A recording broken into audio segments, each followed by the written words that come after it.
Hey everybody, welcome back. Dr. J here. I'm joined today with Chris Koopman.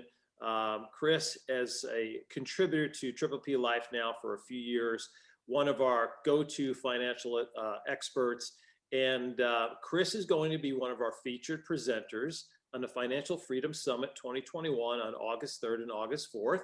Chris will be presenting on the 4th. And I have Chris here today because he's going to give us kind of an overview of the content in which he's going to be sharing with you guys. And Chris is a macro guy. He's vitalistic as it relates to our approach to finances, just like we talk about being vitalistic with our health. And so it's a great synergy between the Triple P Life message as we talk about creating prosperity in our lives. So Chris, welcome, and give us a little insight of what you're going to be sharing with the audience on August 4th. Hey, Dr. J. Well, first of all, thank you for inviting me. The group of speakers is top shelf, so honored to be a part of that. And yeah, I think it's really going to be an incredible event. My focus is really to bring to the table three areas that I want to discuss.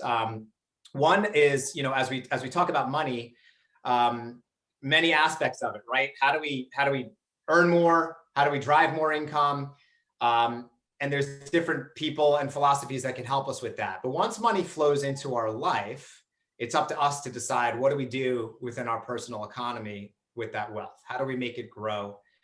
And just like anything we learn, when I look back at skiing, as you know, I'm a big skier. So, wow, some of the things I know today, I wish I knew 12 years ago, right? Same thing with golf.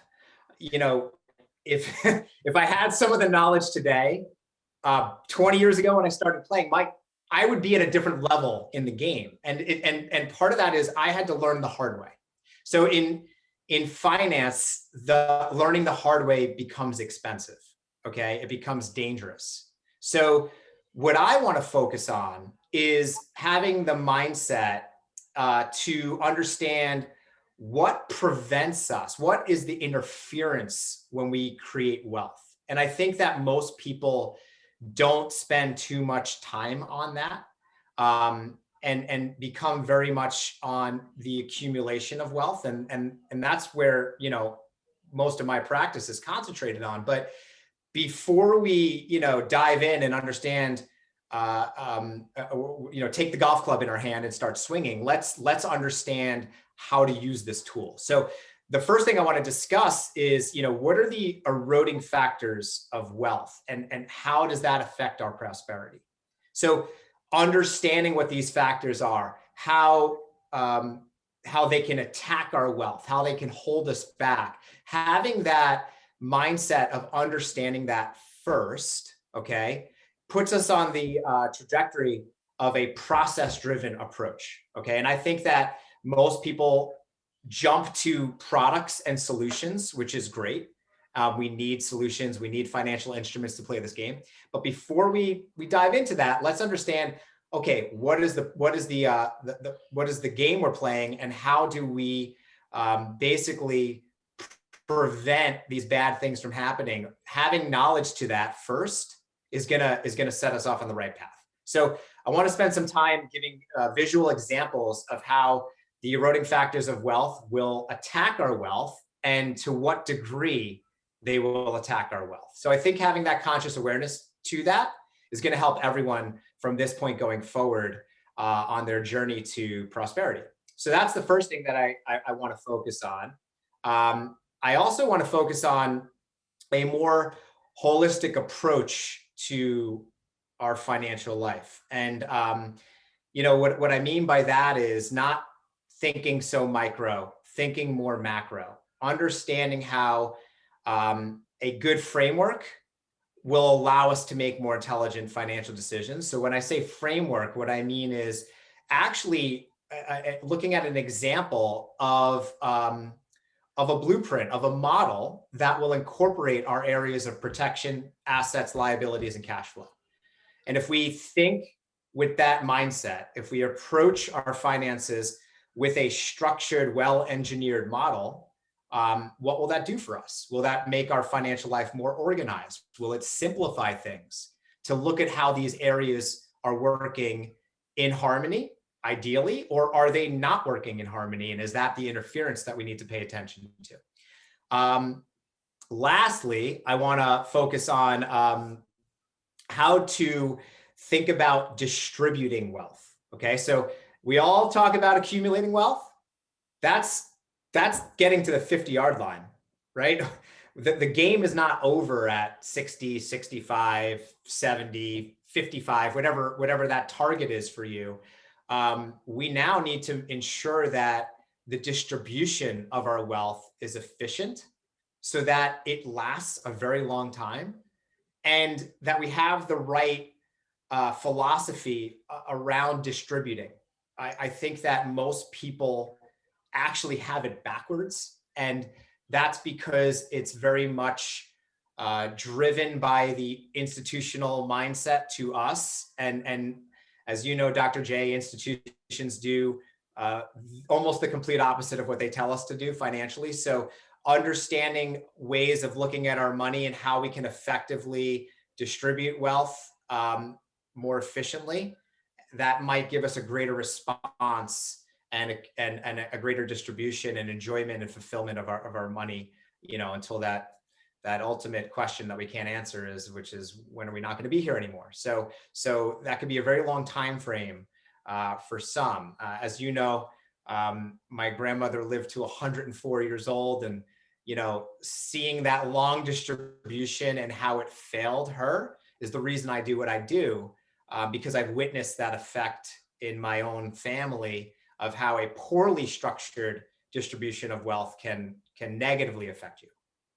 And this is why I'm so excited to have you on, because you and I have had multiple conversations over the last dozen years or so about this, and you've taught me an awful lot and shifted the way I looked at not just the accumulation, but more importantly, the distribution, and really never had a strategy up to that point.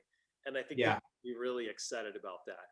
And it doesn't really matter where you are in your journey, you know what I mean? Or how far you want to go on your journey. It pertains to everyone.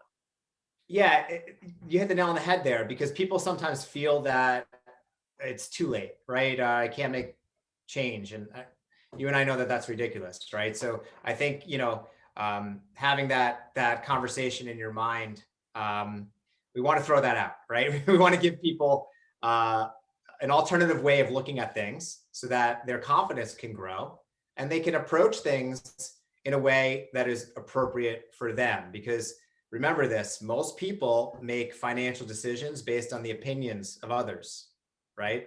Very few come to verifiable evidence of how something actually works for them. So I want to try to get your audience away from that mass prescribed guidance that's out there, and to just think differently and think more openly about what's possible.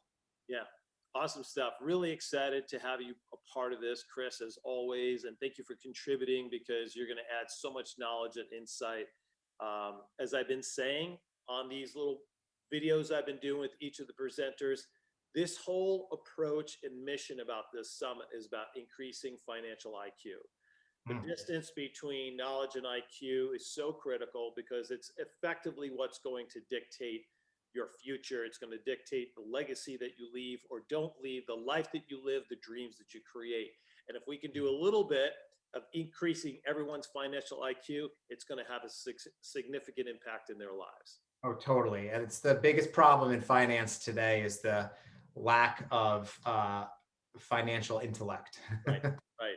So, ladies and gentlemen, the Financial Freedom Summit, August 3rd and 4th. Chris is one of our featured presenters. To sign up, go to thetripleplife.com/financial freedom 2021, thetripleplife.com/financial freedom 2021. Look below this video. There will be a link here that you can click on as well too. If you can't attend live, no worries. You'll get a playback link. I would suggest get a group of people together, watch this, get your kids, if they're teenagers, start to teach them, give them the understanding. give them the skill sets and the knowledge early on so they can set themselves up. It's all about knowledge. It's about empowering people with the right knowledge, information, so they can create the kind of prosperity that they deserve.